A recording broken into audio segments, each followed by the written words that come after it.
一栋奢华的大楼里，女人踩着高级的大理石楼梯，一步一步爬向顶层。仆人为她换上限量高定。正当女人在电梯上俯瞰这寸土寸金之地的夜景时，突然一个黑影直直坠落，最终落到了门口赫拉女神的神像上。洁白的女神像顿时雪花四溅。这个穿着普通的死者为什么会出现在这栋顶级富豪的公寓里？他的死将会引起怎样的波澜？这天，单亲妈妈吴允熙带着客户看房，谁知看着看着，男客户对着允熙动手动脚。男客户姓赵，是个议员，允熙敢怒不敢言，只能尽量避开。赵议员见允熙不愿配合，恼羞成怒，赶走允熙。允熙哀求赵议员给自己一点辛苦费。赵议员不情愿地从钱包里掏出2张钞票，像打发乞丐一样打发走了允熙。允熙骂骂咧咧离开，却无意间发现赵议员的外遇是当红女明星。路上，允熙接到补习班打来的电话，说女儿露娜最近逃课频繁。允熙回到家才发现，露娜最近在拼命练习唱歌，还悄悄买了许多乐理书籍。露娜告诉妈妈，自己以后要考清雅艺高，去那里进修音乐。允熙极力反对，而露娜不了解真相，误以为妈妈不支持自己。允熙情绪激动，撕毁了露娜买的乐理书籍。没想到倔强的露娜不仅没有退缩，反而在母亲面前开口唱歌，表示自己的决心。露娜的歌声以及音乐天赋和自己当年简直如出一辙，一时间允熙又惊又喜。但她心里清楚，音乐这条路对于平凡人家的孩子来说实在太难走了。有时候实现梦想并不仅仅靠着热爱和实力。然而在涉世未深的露娜并没有想那么多，在孩子的眼里，只要有一往直前的勇气，就足以应对人生的9981难。第二天早上，露娜母亲留了张字条，表明自己会坚持音乐的决心。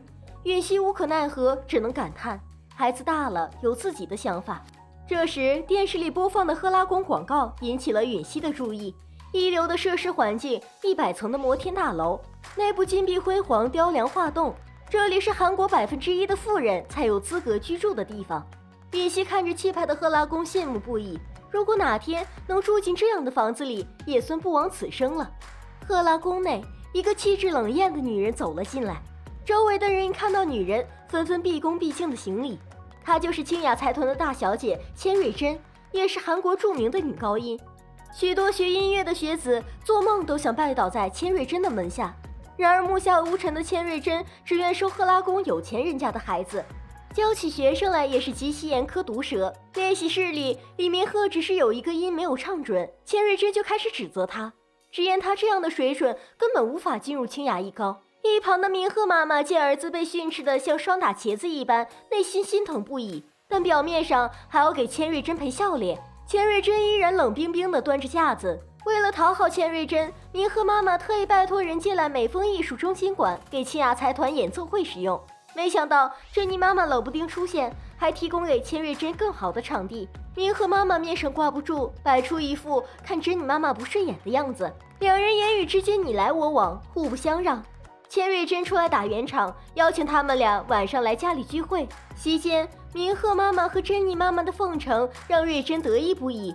但瑞珍的得意没有持续多久，周会长就带着夫人沈秀莲前来赴宴。周会长住在赫拉宫的顶楼，有赫拉宫象征着至高无上的权力，他的夫人沈秀莲自然也成为了赫拉宫夫人中的中心人物。大家纷纷开始奉承秀莲，对着秀莲带来的自制苹果派赞不绝口。瑞珍的笑脸变得僵硬，一向和自己感情不和的丈夫夏医生当众明示秀莲比自己老婆强。她借口去给大家拿红酒，一边趁机悄悄地把自己准备的苹果派倒了，一边把丈夫叫了出来。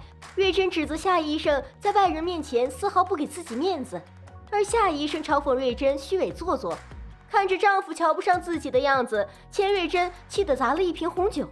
不料回过头看见了自己最不想看见的沈秀莲。沈秀莲有些尴尬地解释自己没有找到洗手间。等夏医生走后，沈秀莲上前安慰钱瑞珍，她意味深长说了一句男人们都一样。沈秀莲好心安慰，换来的却是瑞珍的报复。回到宴席上，众人都有了醉意，钱瑞珍借着酒劲开始勾引秀莲的丈夫周会长。她解开一颗上衣扣，凑到周会长面前替他倒酒。那双魅惑的眼睛却直勾勾地盯着他。老谋深算的周会长一眼看透钱瑞珍的心思，没人主动投怀送抱，他当然不会拒绝。钱瑞珍故意将红酒洒在自己身上，以换衣服为由和周会长在房间偷情。宴席结束，周会长离开之前还暗含深意看了瑞珍一眼。学校里，为了不和刘珍妮撞在一起，露娜又像往常一样提早来到练习室练声。门口，刘珍妮听到露娜动人的歌声，心生嫉妒。为了打压露娜，珍妮在诬陷露娜给自己下药，导致自己失声。珍妮妈妈气急败坏地对着露娜推推搡搡，还逼着露娜向自己女儿认错。露娜一再解释自己是被冤枉的，然而珍妮的母亲早就贿赂了校长，校长指责露娜满口谎话。露娜想起之前音乐老师曾说刘珍妮 K 歌损伤喉咙，她请求音乐老师为自己作证，然而在领导和珍妮妈妈围压下，老师只能三缄其口。校长告诉众人，监控摄像头拍到的练习室里当时只有露娜和刘珍妮2人，所以凶手绝对是露娜。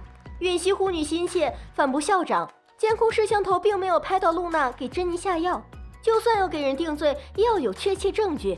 珍妮妈妈不依不饶，当着众人的面扇了允熙一耳光，并且直言自己一定会强制露娜转学。面对大家咄咄逼人，露娜上前拽住珍妮，要她说出实情。众人拉开2个女孩，混乱中，珍妮妈妈推了允熙，允熙狠狠地摔在地上。恍惚中想起，当年自己也是在有钱人的诬陷下，允熙不仅成了因为妒忌伤害同学的恶毒女人，还因为脖子受伤再也无法唱歌，沦落到一家没有营业执照的黑中介。允熙顾不得脸面，当众下跪，甚至还要求露娜和自己一块跪下，请求校长和刘珍妮妈妈的原谅。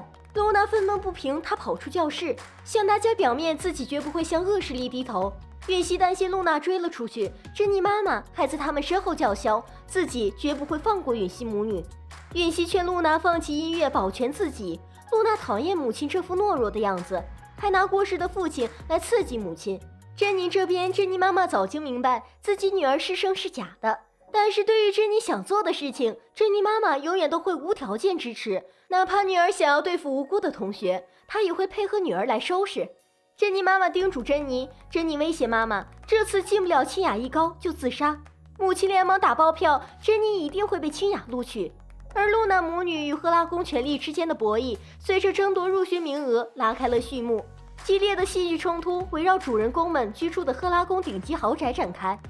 赫拉是希腊神话中奥林匹斯12主神之一，宙斯分享权力的共治者。她是宙斯的妻子，也是威严的天后，更是至高无上的女神。她的名字在古希腊语中是女主人、高贵的女性的意思。从这个设定，我们就能得知此剧中的女性角色拥有与男性权威分庭抗礼的力量，是顶楼真正的女主人。最后感谢观看，别忘了关注收藏，敬请期待下期精彩剧集。